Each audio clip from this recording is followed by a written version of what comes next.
America దేశానికి Abraham Lincoln ప్రెసిడెంట్గా ఎన్నికైనప్పుడు ఆయన ఆఫీసునకు వందల కొలది వేల కొలది ప్రజలు కుప్పలు కుప్పలుగా వచ్చి వారికి ఉన్న కష్టాలు చెప్పుకొని సహాయం పొందుతూ ఉండేవారు. ఒకనాడు అబ్రహాం లింకన్ తన ఆఫీసులో ఉండగా ఒక ముసలి తల్లి చేతిలో ఒక సంచి పట్టుకొని ఆయన దగ్గరకు వచ్చి నిలబడ్డది.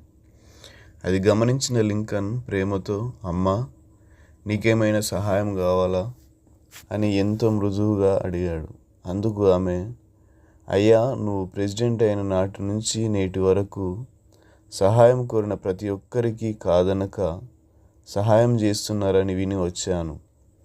దేవుని ప్రేమను ఇంతగా ప్రజలకు చూపుతున్న నిన్ను చూచి నీకు మనసారా వందనాలు చెప్పడానికి వచ్చాను అని అంటూ, నీకు స్వీట్స్ అంటే ఇష్టమని ఎవరో చెబితే విని నువ్వు చేస్తున్న మేలులకు కృతజ్ఞతగా ఇవి పట్టుకొని వచ్చానయ్యా అని తను తెచ్చిన సంచిలో నుండి స్వీట్ ప్యాకెట్ తీసి లింకన్కి ఇస్తూ ఉంటే అతనికి తెలియకుండానే అతని కళ్ళలో నుండి కన్నీళ్లు జాలువారుతూ ఉండగా ఆ కన్నీటిని తుడుచుకుంటూ, అమ్మా, నా ఆఫీసునకు ఎన్నో వేల మంది తమ కష్టాలు చెప్పుకొని సహాయం పొందడానికి వచ్చారు, కానీ చేసిన మేలుకు కృతజ్ఞతగా వందనాలు చెప్పడానికి నా జీవిత కాలంలో వచ్చిన మొట్టమొదటి వ్యక్తివి నొక్కదానివేనమ్మా అంటూ ఆ స్వీట్స్ తీసుకొని లింకన్ ఇంకా అనేకులకు మరింతగా సహాయపడాలని, దేవుని ప్రేమను చూపాలని నిశ్చయించుకున్నాడట.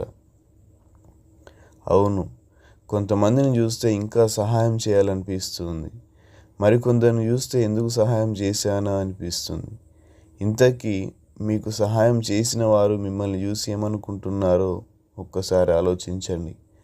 ఎవరైతే మీకు సహాయం చేశారో వారిని గాయపరచక, ఆయాస పెట్టక, వారు మరెంతో మందికి సహాయపడులాగున సహాయం పొందుకున్న నీవు కృతజ్ఞత కలిగి జీవించు. ఒకవేళ నువ్వు సహాయం పొందుకొని మోసం చేసిన ఎడల అనేకులు సహాయం పొందుకోకుండా నువ్వు అడ్డుబండగా మారి శాపాన్ని కొని తెచ్చుకుంటున్నావు. జాగ్రత్త. మనము మేలు చేయుట యందు విసుగక యుందుము. మనము అలయక మేలు చేసి మేని తగిన కాలమందు పంట కోతుము. కాబట్టి సమయము దొరికిన కొలది అందరికిని, మరి విశేషముగా విశ్వాసులకు మేలు చేయుదుము. గలతీ పత్రిక 6 అధ్యాయం 9-10 వచనాలు. Thank you. God bless you.